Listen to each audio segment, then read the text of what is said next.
To sum up the X-T3 in a day isn't really fair, so I'll just sum up my experience with it. As a hybrid shooter, video is just as important to me as photos, and I was really happy with what it was producing. I only tried the Eterna film profile, which I'd heard the most about, and to be honest, I loved it. Not only does it look pretty cinematic out of camera, but it graded really nicely.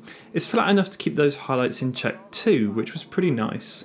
Photo-wise, I was really impressed as well. I've heard a lot of people talk about how good Fuji colours are, and that really does seem to be the case here. I'm used to my Sony producing generally middling results, so I'm used to heavy editing in Lightroom. However, with the X-T3, I was so pleased with the classic chrome profile that I found my current presets were way too heavy, so I had to dial back what I'd normally add in, which can only be a good thing, I guess. So yeah, good stuff.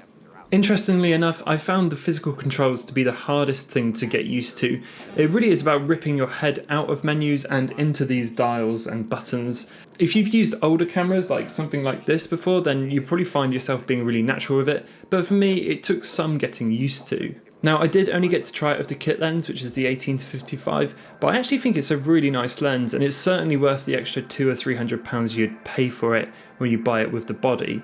I would love to try it with a prime lens. Unfortunately I didn't have access to one, as I think all the controls would start making a bit more sense to me, especially with that prime lens. I'm also a bit more comfortable shooting with a prime.